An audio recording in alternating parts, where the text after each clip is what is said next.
नमस्कार, स्वराज एक्सप्रेस देख रहे हैं आप। मैं हूं आपके साथ निशा तिवारी। एक्सप्रेस रिपोर्टर में सीधे चलता है लखनऊ।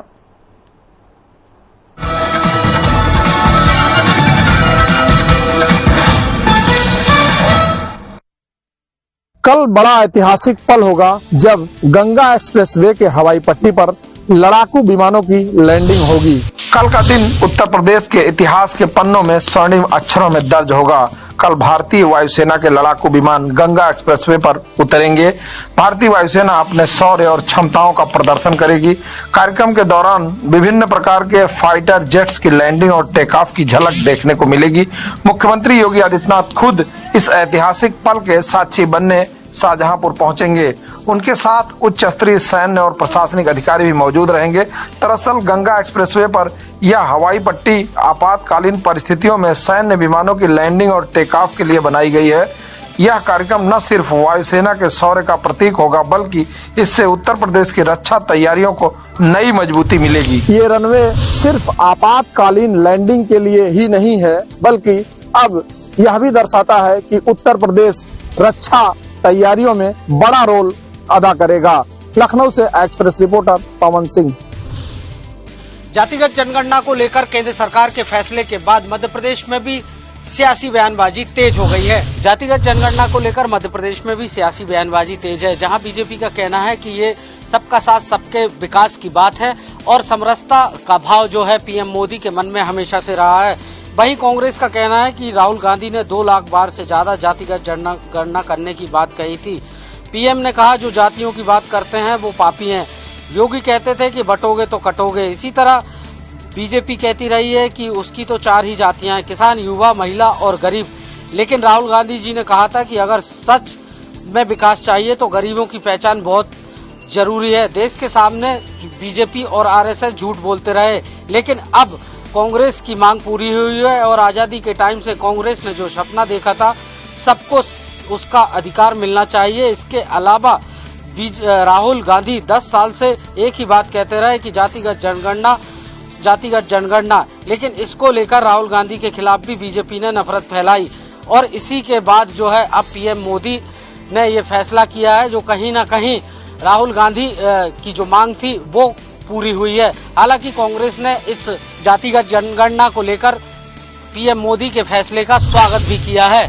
कांग्रेस जहां इसे राहुल गांधी की जीत बता रही है, वहीं बीजेपी का कहना है कि पीएम मोदी के मंत्र सबका साथ सबका विकास की ये जीत है।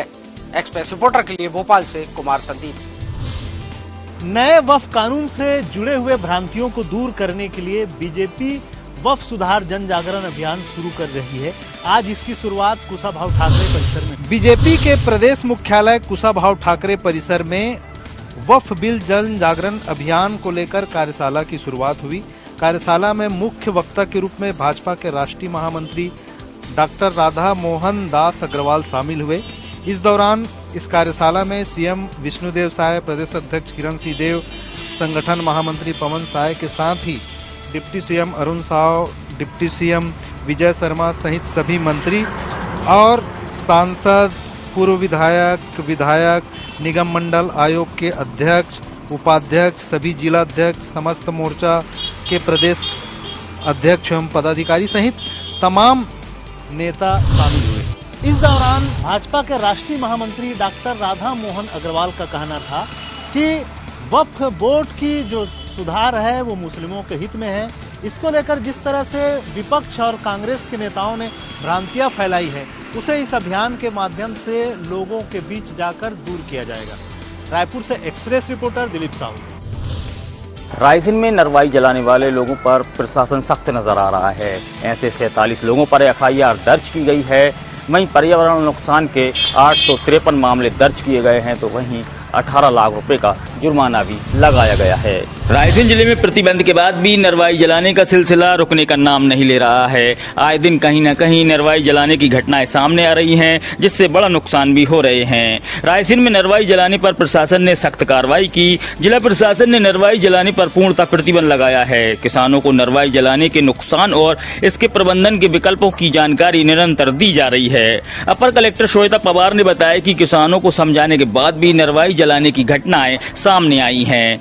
पर इस प्रशासन ने अब तक 47 FIR दर्ज की हैं। साथ ही पर्यावरण की हुई क्षति के 853 मामलों में कार्रवाई की गई है। इन मामलों में कुल 18,08,000 रुपए का जुर्माना भी लगाया गया है। प्रशासन नरवाई जलाने वाले किसानों पर नियमानुसार कार्रवाई कर रहा है।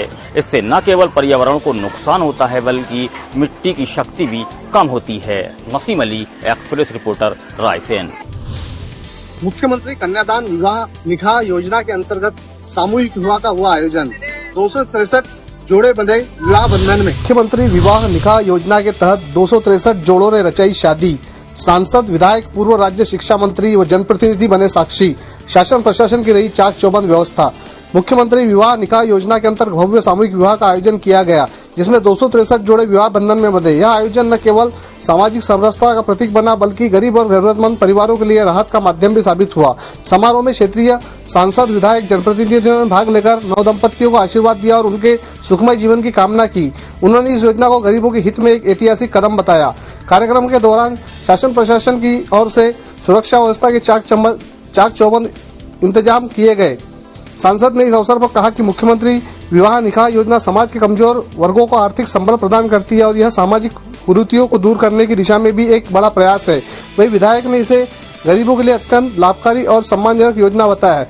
सरकार द्वारा दी जाने वाली आर्थिक सहायता से न केवल विवाह की जिम्मेदारी पूरी होती है बल्कि नवविवाहितों को एक नई शुरुआत का आत्मबल भी मिलता है। सामूहिक विवाह में पहुंचे सांसद बंटी साहू ने कहा कि कहीं न कहीं यह विवाह योजना गरीबों के लिए कल्याणकारी है। उस क्षेत्र के विधायक विजय चौरे ने भी मुख्यमंत्री कन्यादान विवाह की तारीफ की है। तो कहीं न कहीं यह सामूहिक विवाह लोगों के लिए कल्याण का मार्ग बना है। सौसर से एक्सप्रेस रिपोर्टर दिनेश दालपुरे। गौरेला पेंडा मरवाही जिले में पीने की पानी की समस्या को लेकर के लोग काफ़ी परेशान नज़र आ रहे हैं। यहाँ नल जल योजना तो लागू किया गया है, घरों तक जो नल कनेक्शन पहुँचा है, लेकिन इस नल से पानी नहीं निकल रहा है। लोग आज भी जो ग्रामीण भोले भाले लोग हैं, जिले के जो अंतिम छोर में बसे हुए हैं, वनांचल क्षेत्र में बसे हुए हैं, ऐसे लोग जो नदी नाले से जो पानी ला करके पीने को मजबूर हैं और कहीं कुएं से खराब गंदा पानी को पीने के लिए मजबूर हैं। लेकिन जिला प्रशासन के कोई अधिकारी जो गांव में नहीं पहुंच पा रहा है और इन लोगों की जो परेशानी है वह दूर नहीं हो पा रहा है। हालांकि जिला प्रशासन के द्वारा अभी कुछ दिन पहले जो बोर खनन को लेकर के गाइडलाइन जारी किया गया है, बिना अनुमति के इस जिले में अब बोर खनन नहीं हो पाएगा, क्योंकि यह जिला अब सबसे पानी का जो स्रोत है इस जिले में नीचे चला गया है, जिसको लेकर के जिला प्रशासन यह फैसला लिया है। लेकिन इन ग्रामीण लोगों की जो परेशानियां हैं वह कैसे दूर होगा, कैसे इनके घरों तक पानी पहुंचेगा। नल कनेक्शन बनाया गया है, लेकिन ठेकेदारों की लापरवाही और अधिकारियों की मिलीभगत के कारण आज इन नल कनेक्शन से पानी नहीं निकल पा रहा है। केंद्र सरकार की यह महत्वाकांक्षी योजना है, लेकिन यह योजना अब अधर में ही लटकी पड़ी हुई है। विपत सारथी, एक्सप्रेस रिपोर्टर, पिंडरा। जीवाजी विश्वविद्यालय में भ्रष्टाचार का आरोप लगाते हुए प्रोफेसर अरुण शर्मा ने एक बार फिर मोर्चा खोल दिया है। प्रोफेसर अरुण शर्मा ने विश्वविद्यालय के 20 घोटालों के दस्तावेजों को लेकर कुलगुरु निवास से यूनिवर्सिटी तक दंडवत यात्रा की। इतना ही नहीं, अरुण शर्मा ने यूनिवर्सिटी पहुंचकर भ्रष्टाचार का मटका फोड़ा और अपना मुंडन कराया। प्रिंसिपल बेलोहर प्रोफेसर अरुण शर्मा का कहना है कि विश्वविद्यालय अधिकारियों की कारगुजारी ने विश्वविद्यालय को कलंकित किया है। यहाँ लगातार भ्रष्टाचार को बढ़ावा दिया जा रहा है। प्राइवेट कॉलेज और विश्वविद्यालय के अधिकारी मिलकर जमकर भ्रष्टाचार कर रहे हैं। इतना एक बड़ा नेटवर्क है। दरअसल प्रोफेसर अरुण शर्मा की शिकायत पर अभी हाल ही में यूडब्ल्यू ने यूनिवर्सिटी के 8 प्रोफेसर सहित कुलगुरु पर मुकदमा दर्ज किया था, जिसके बाद राज्यपाल ने कुलगुरु प्रोफेसर अविनाश तिवारी को बर्खास्त कर दिया। प्रोफेसर अरुण शर्मा का कहना है कि जब तक विश्वविद्यालय में एक भी भ्रष्टाचारी रहेगा तब तक वो इसी तरह से आंदोलन करते रहेंगे। ग्वालियर से एक्सप्रेस रिपोर्टर विनोद शर्मा। महिला मित्र के फोटो वायरल करने वाले आरोपी को इंदौर पुलिस द्वारा नर्मदापुरम से गिरफ्तार कर लिया गया है। इंदौर की विजयनगर पुलिस ने महिला मित्र के फोटो और वीडियो वायरल करने के आरोप में आरोपी कमलजीत को गिरफ्तार किया है। पीड़िता ने आरोपी के खिलाफ विजयनगर थाने में शिकायत दर्ज कराई थी। पुलिस ने आरोपी को नर्मदापुरम से गिरफ्तार किया है, जो मूल रूप से वहीं का निवासी है। पुलिस के मुताबिक आरोपी और पीड़िता की 3 से 4 सालों से दोस्ती थी। इस दौरान आरोपी ने पीड़िता के फोटो और वीडियो अपने रिश्तेदारों को भेजने का आरोप था। पीड़िता ने आरोप लगाया कि आरोपी ने उसकी निजता का उल्लंघन करते हुए ये सामग्री वायरल कर दी। इस मामले में पुलिस ने बीएनएस की विभिन्न धाराओं और आईटी एक्ट के तहत प्रकरण दर्ज किया था। आरोपी को गिरफ्तार कर आगे की कार्रवाई पुलिस द्वारा की जा रही है। महिला ने पुलिस को शिकायत की थी कि उसके मित्र द्वारा उसके फोटो वीडियो वायरल कर उससे ब्लैकमेल करने की लगातार प्रयास किया जा रहा था। इंदौर से एक्सप्रेस रिपोर्टर विकास सिंह सोलंकी।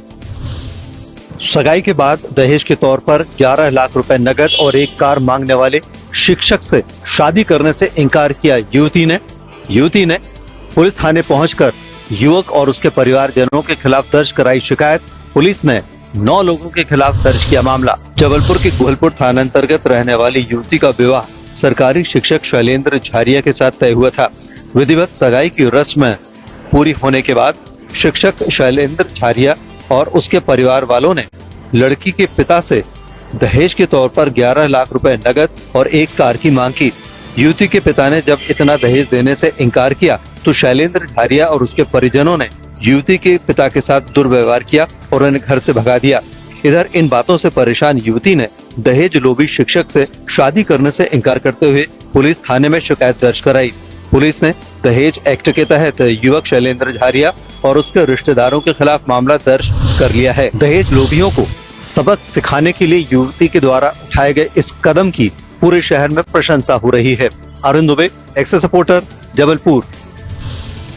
भोपाल नगर निगम की बिल्डिंग बनने से पहले किराया हुआ निर्धारित।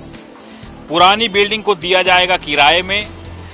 जहां परिषद की बैठक होती है वहां पर 50,000 रुपए एक दिन का लगेगा किराया। भोपाल नगर निगम की बिल्डिंग बनने से पहले ही उसे किराए में देने की योजना तैयार हो चुकी है। दरअसल पर भोपाल नगर निगम की नई बिल्डिंग तैयार हो रही है और उसी में अब नगर निगम के सारे कार्यालय शिफ्ट किए जाएंगे। उसके पहले जो पुरानी बिल्डिंग है उसको किराए में देने के लिए और कितना किराया होगा वो भी निर्धारित कर दिया गया है। जहां पर नगर निगम की सभा लगती है उसका करीब 50,000 रुपए अभी से किराया निर्धारित कर दिया गया है। भोपाल नगर निगम के कुल मिलाकर 4 कार्यालय हैं जिनमें अलग अलग दफ्तर लगते हैं और उन सभी दफ्तरों को अब नए कार्यालय में शिफ्ट होगा और पुराने में सभी जगहों पर किराए पर सभी बिल्डिंगों को दिया जाएगा। इसीलिए नगर निगम चाहता है कि अब उसके माध्यम से जब राजस्व आए तो नगर निगम की अच्छी खासी कमाई हो और यही कारण है कि अब नगर निगम प्रबंधन जल्द से जल्द नई बिल्डिंग का शुभारंभ करना चाहता है। हालांकि जिस स्थिति में नई बिल्डिंग है अभी उसको बनने में कम से कम 2 से 3 महीने का और वक्त लगेगा। दरअसल पर अभी भोपाल का नगर निगम करीब 4 कार्यालयों में बटा हुआ है और सभी कार्यालयों की बिल्डिंग अब एक जगह हो जाएगी जो निर्माणाधीन बिल्डिंग अभी है और उसके बाद वो सारे कार्यालय जब यहाँ पर होंगे तो उन सभी को किराए में दिया जाएगा और उससे राजस्व वसूला जाएगा। भोपाल से एक्सप्रेस रिपोर्टर के लिए संदीप मिश्रा।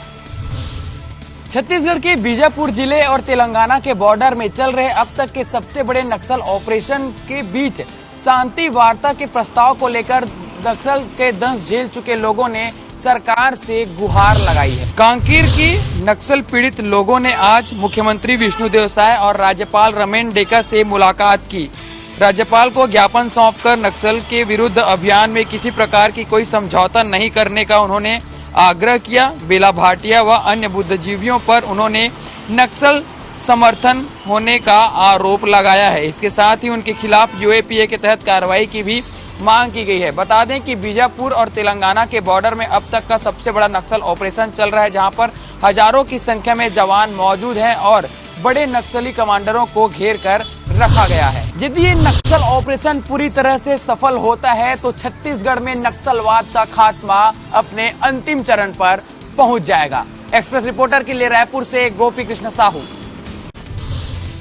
अभी इस वक्त मैं मौजूद हूं उमरिया जिला मुख्यालय के अस्थायी सब्जी मार्केट पर, जो कि यहाँ सबसे बड़ी समस्या इन सब्जी विक्रेताओं की होती है कि अभी आप देख सकते हैं मौसम खराब है और इस मौसम खराब में खुले में बैठ करके और सब्जी बेच रहे हैं। आने जाने वाले लोगों को भी भारी समस्या का सामना करना पड़ रहा है और साथ साथ इनका जब बर हमेशा एक्सीडेंट होने का चांस बना रहता है और यहाँ से भारी वाहन भी आगे अंदर जाते हैं और आते हैं। इसके जस्ट बगल से जिला सत्र न्यायालय है, इसके बगल से कालरी स्कूल बालक उच्चतर माध्यमिक विद्यालय कालरी स्कूल है और इधर से इधर कलेक्ट्रेट की ऑफिस है।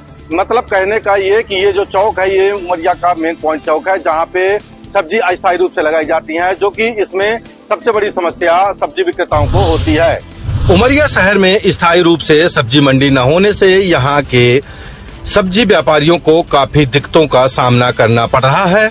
ये व्यापार मजबूरी में अपनी जान जोखिम में डालकर सड़क किनारे व्यापार करने को मजबूर हैं। नगर पालिका द्वारा नई सब्जी मंडी का निर्माण तो करा दिया गया है, मगर अभी तक उसमें दुकान नहीं लगाई जा रही हैं और न ही नगर पालिका के द्वारा वह नई सब्जी मंडी का उद्घाटन किया गया है, जिससे यहाँ जो जान जोखिम में डालकर तपती धूप में और बरसात में व्यापारी बैठकर खुले में व्यापार करते हैं, जिससे उन्हें निजात मिल सके।